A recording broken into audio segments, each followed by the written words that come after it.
Hello बच्चों।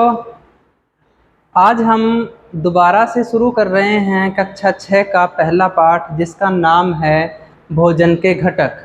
इस भोजन के घटक चैप्टर में हमने कुछ भाग पहले कवर कर लिया था। आज हम उससे आगे देखने वाले हैं। तो कल हमने लास्ट में भोजन के कुछ पोषक तत्वों के बारे में पढ़ा था, जैसे कार्बोहाइड्रेट, प्रोटीन, वसा, विटामिन, इनके बारे में पढ़ा था।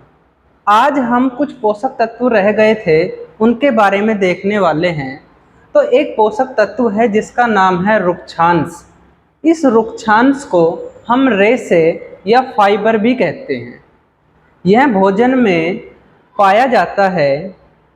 अब जो ये रुक्षांश या फाइबर होता है, यह हमें किसी प्रकार की एनर्जी नहीं देता, लेकिन हमारे शरीर में बहुत सारी सहायता करता है। हमारे शरीर में उपस्थित जो बिना पचा हुआ भोजन होता है, जो हमने खाना खाया और जो खाना हमारे शरीर में नहीं पचा, उस बिना पचे हुए भोजन को शरीर से बाहर निकालने में ये रुक्षांश हमारी मदद करते हैं। बस इतना ध्यान रखना कि रेशे या फाइबर या रुक्षांश हमारे शरीर से बिना पचे हुए भोजन को बाहर निकालते हैं। यही लिखा हुआ है। ये रेशे हमें मिलते कहाँ से हैं? जैसे इनके स्रोत की बात करें कि किसके अंदर रेशे पाए जाते हैं, तो बेटा रेशे हमको सलाद से प्राप्त होते हैं। नींबू और संतरा में छोटे छोटे रेशे से हमें दिखाई देते हैं, वो भी फाइबर है। ऐसे ही कच्चे फलों से और कुछ छिलके वाली सब्जी, छिलके वाली दाल, दलिया, इनसे भी साबुत अनाज, अंकुरित अनाज, इनसे हमें रेशे प्राप्त होते हैं, फाइबर प्राप्त होते हैं। अगला आता है पानी यानी जल। यह भोजन में उपस्थित पोषक तत्वों को हमारे शरीर में अवशोषित करने में मदद करता है।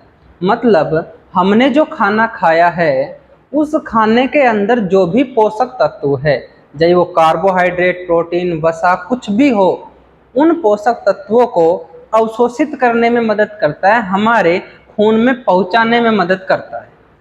ठीक है। और इसके अलावा जल जो है हमारे शरीर से पोषक तत्वों के अवशोषण के अलावा यह अपशिष्ट पदार्थों को बाहर निकालने में मदद करता है। जैसे अपशिष्ट पदार्थों के रूप में मूत्र द्वारा या टॉयलेट करके हम इसको बाहर निकालते हैं, पसीने के द्वारा हम अपशिष्ट पदार्थों को बाहर निकालते हैं। तो पानी जो है ये हमारे भोजन में उपस्थित पोषक तत्वों को अवशोषित करने में सहायता करता है और शरीर में बने हुए अपशिष्ट पदार्थों को शरीर से बाहर निकालने में मदद करता है। इसके बाद में पोषक तत्व कंप्लीट हो गए। यहाँ पर पोषक तत्व हमारे कंप्लीट हो गए। अब यदि हमारे शरीर में कुछ कमी हो जाए या किसी पोषक तत्व की कमी हो जाए, तो हमें कुछ रोग हो जाते हैं। इन रोगों को अभावजन्य रोग कहते हैं। वे रोग जो पोषक तत्वों की कमी से होते हैं, उन्हें अभावजन्य रोग कहते हैं। पोषक तत्वों की कमी का मतलब जैसे विटामिन की कमी से कोई रोग हो गया, या फिर प्रोटीन की कमी से कोई रोग हो गया, या फिर यहाँ पर लवण की कमी से, मिनरल्स की कमी से कोई रोग हो गया, तो इनके बारे में देखेंगे। अब देखना बेटा, यहाँ पर विटामिन और खनिज लिखा हुआ है। इन विटामिन और खनिज की कमी से कौन सा रोग होगा, ये यहाँ पर लिखा हुआ है। और इस रोग के क्या क्या लक्षण होंगे, ये रोग होने के बाद में हमारे शरीर में क्या होगा, यह बताया गया है। सबसे पहले विटामिन ए। तो जब हमारे शरीर में विटामिन ए की कमी हो जाएगी, तो हमारे रोग हो जाएगा रतौंधी। इस रतौंधी को हम दृष्टिहीनता भी कहते हैं। रतौंधी रोग हो जाएगा, विटामिन ए से रतौंधी रोग हो जाएगा, और इससे हमको अंधेरे में बहुत कम या दिखाई नहीं देगा। हम अंधेरे में बिल्कुल नहीं देख सकते, या अंधेरे में हमें बहुत कम दिखाई देगा। इतना याद रखना, विटामिन ए की कमी से रतौंधी या दृष्टिहीनता मतलब आँखों का रोग होता है विटामिन ए की कमी से। विटामिन बी की कमी से बेरी बेरी रोग होता है, विटामिन बी की कमी से बेरी-बेरी रोग होता है और इस बेरी-बेरी रोग में हमारी मांसपेशियां कमज़ोर हो जाती है। हम कोई भी काम करते हैं तो थकान महसूस होती है। हम किसी भी काम करने के लिए हम उतने अच्छे तरीके से उस काम को नहीं कर पाते क्योंकि हमारे शरीर में कमज़ोरी रहती है और यह कमज़ोरी बेरी-बेरी रोग के कारण होती है जो विटामिन बी की कमी से होता है। विटामिन सी की कमी से स्कर्वी रोग होता है। स्कर्वी रोग का मतलब जब हम पेस्ट वगैरह करते हैं या कुछ भी टाइट खाते हैं, सेब या अमरूद वगैरह, तो हमारे मसूड़ों से खून आता है। जब हमारे मसूड़ों से खून आ रहा है इसका मतलब हमारे शरीर में स्कर्वी रोग हो चुका है, हमारे मसूड़ों से खून आ रहा है और स्कर्वी रोग विटामिन सी की कमी से होता है। विटामिन सी की कमी से स्कर्वी रोग होता है जिससे मसूड़ों में खून आता है। विटामिन डी की कमी से रिकेट्स रोग होता है। विटामिन डी की कमी से रिकेट्स रोग होता है। इससे हड्डियां कमज़ोर हो जाती है, हड्डियां कमज़ोर होकर मुड़ जाती है। विटामिन डी की कमी से रिकेट्स रोग होता है। अब आयोडीन की कमी से अगर हमारे शरीर में आयोडीन की कमी हो जाए तो हमारी गर्दन फूल जाती है। इसे हम घेंगा रोग कहते हैं या गोइटर रोग कहते हैं। ठीक है, इसमें गर्दन फूल जाएगी, इसमें घेंगा और गोइटर रोग कहते हैं। ये आयोडीन की कमी से होता है और ये आयोडीन हमें मुख्यतः हमें ये मिनरल्स होता है जो नमक से प्राप्त होता है।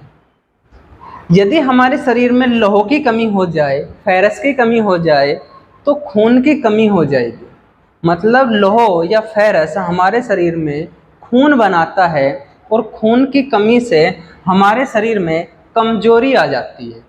खून की कमी से हमारे शरीर में कमजोरी आ जाती है। दोबारा ध्यान देना, विटामिन ए की कमी से आँखों का रोग होता है, हमें अंधेरे में नहीं दिखाई देता। इसके लिए सबसे अच्छा स्रोत है, हमको गाजर खानी चाहिए। मच्छी भी सबसे अच्छा स्रोत है, मच्छी में बहुत सारा विटामिन ए पाया जाता है। ऐसे ही जो ब्राउन राइस होते हैं, सुनहरे चावल होते हैं, उसमें भी विटामिन ए पाया जाता है। विटामिन बी जो है वो बेरी-बेरी रोग हो जाता है, शरीर कमज़ोर हो जाता है। इसमें हमें अनाज खाने चाहिए, साबुत अनाज, अंकुरित अनाज, फल फ्रूट सारी चीज़ें। विटामिन सी से स्कर्वी रोग हो जाता है जिससे मसूड़ों में खून आता है।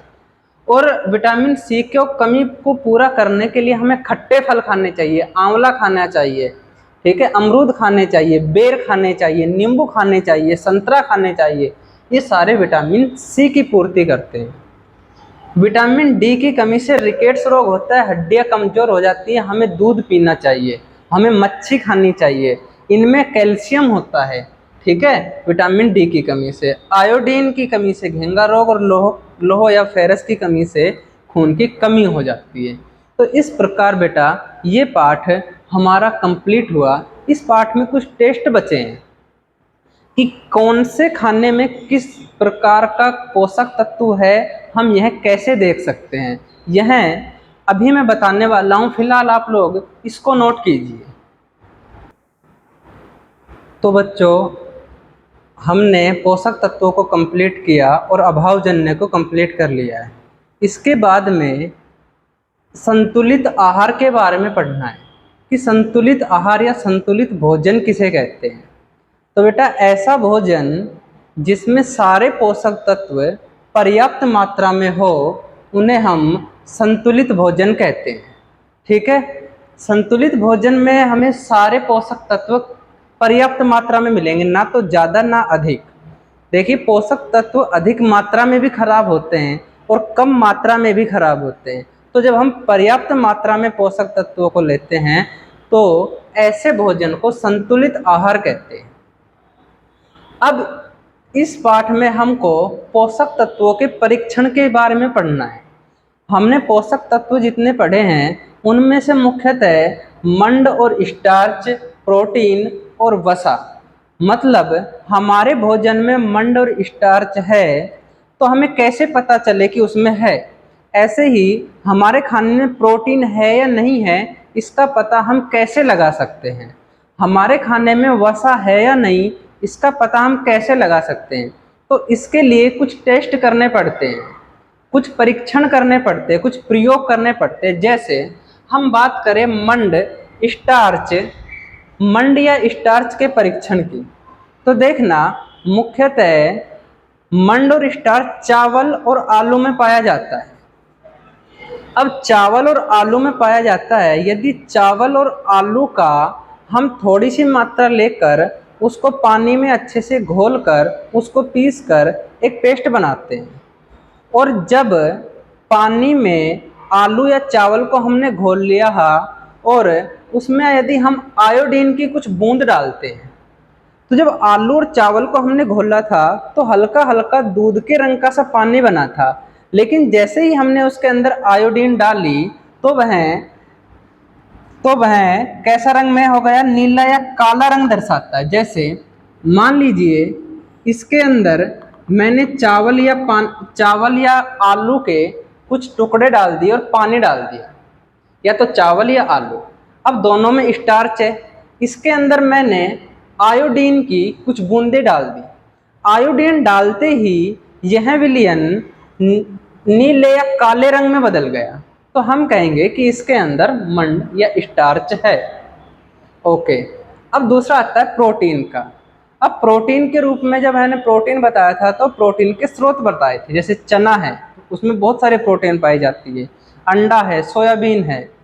तो हमने चने के कुछ टुकड़े लिए, उनको पीस लिया और उसके अंदर पानी डाल दिया। उस पानी डले हुए चने के अंदर हमने कुछ बूंद कॉपर सल्फेट, एक केमिकल होता है कॉपर सल्फेट, और एक होता है कास्टिक सोडा। जब हम 2 या 3 बूंद कॉपर सल्फेट की और 10-11 बूंद कास्टिक सोडे की डालेंगे तो उस विलयन का रंग बैंगनी रंग का हो जाएगा। मतलब ये हुआ कि प्रोटीन का परीक्षण करने के लिए हमें 2 केमिकल की जरूरत होती है, कॉपर सल्फेट और कास्टिक सोडा। इन 2 की जरूरत होती है। जब इन दोनों को हम डालेंगे तो वह खाद्य पदार्थ बैंगनी रंग का हो जाता है। ठीक है, इसके लिए मंड या स्टार्च के लिए याद रखना आयोडीन का, और इसके लिए कॉपर सल्फेट और कास्टिक सोडे का। अब वसा का परीक्षण, फैट का परीक्षण कैसे होता है, खाने के अंदर फैट है या नहीं हमें कैसे पता चले।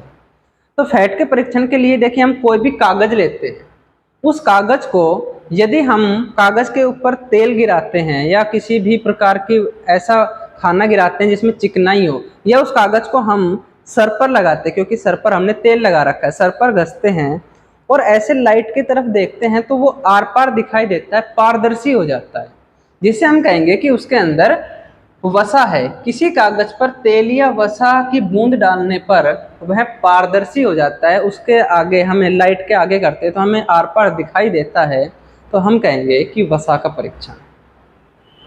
तो बेटा ये 6th क्लास का पहला चैप्टर खत्म हो गया है। यही क्वेश्चन, ऐसे ही क्वेश्चन तुम्हारे एग्जाम में आने वाले हैं। किसी भी बच्चे का कोई भी क्वेश्चन हो वह कमेंट करके पूछ सकता है। ओके, अब इन सब के नोट्स बनाने हैं, अच्छे से याद करने हैं। ओके बेटा, बाय, थैंक यू।